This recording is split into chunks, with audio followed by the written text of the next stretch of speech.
She's not a girl who misses much. Do-do-do-do-do-do. Oh yeah. She's well acquainted with the touch of a velvet hand, like a lizard on a window pane. The man in the crowd with the multicolored mirrors on his hobnailed boots, lying with his eyes while his hands are busy working overtime.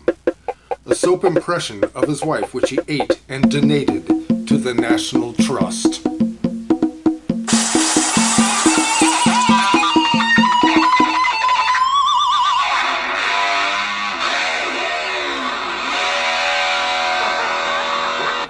Well, hey there guys, welcome to Rock Hard Riffs. This is Flashback Friday. Whoa! Flashback Friday. We're doing something a little bit different in this video, and I thought in the future too we'll start doing this as well. And that's not only just looking at classic bands or classic songs, but looking at classic albums as well. And I thought, man, what greater place to start than with the Beatles' White Album.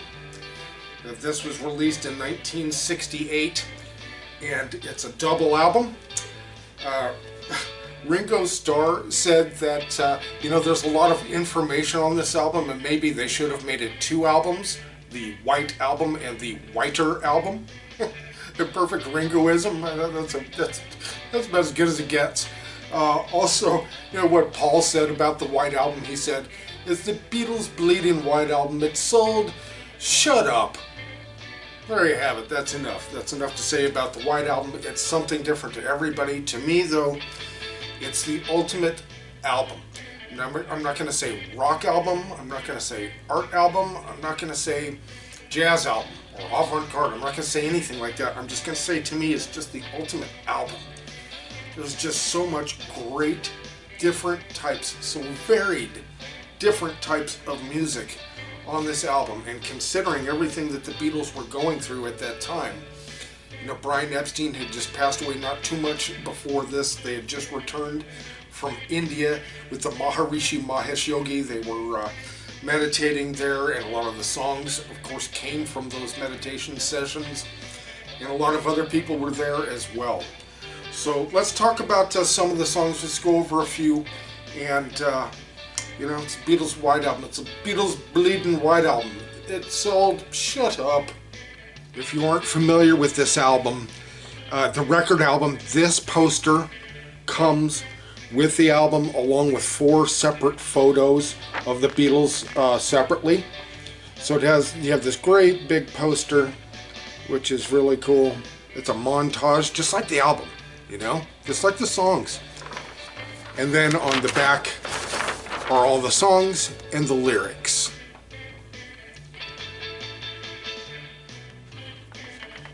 Very cool, right?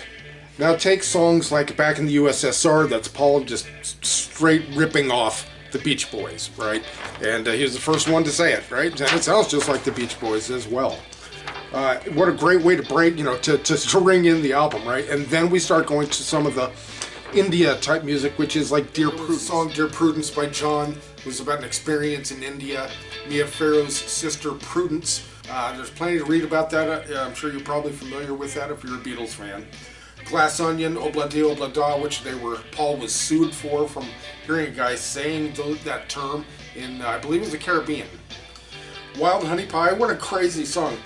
Bungalow Bill. Martha, My Dear, this album is just so incredibly strong. There's so many great songs on it by all of them.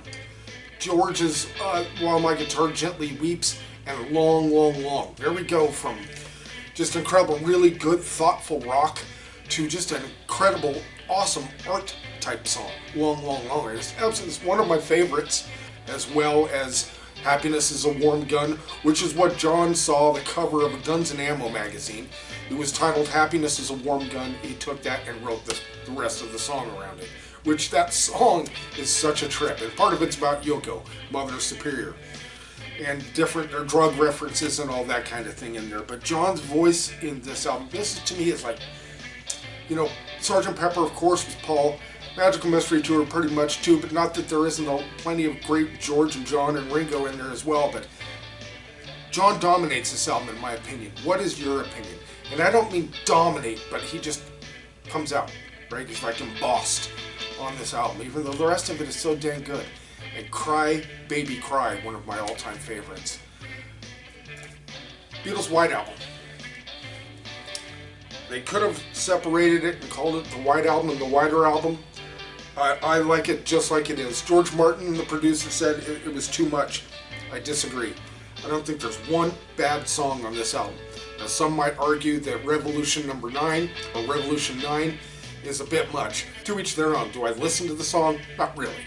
So, but it kind of belongs. It kind of fits in some bizarre way. You know, I hate to say I have a favorite Beatles album because they're just all so great, but this one, again, it just stands out to me. It's like embossed, this album, in my musical memory, in my musical brain.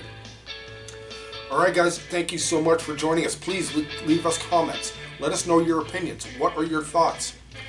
And we'll see you guys next Flashback Friday, and we'll see you next video.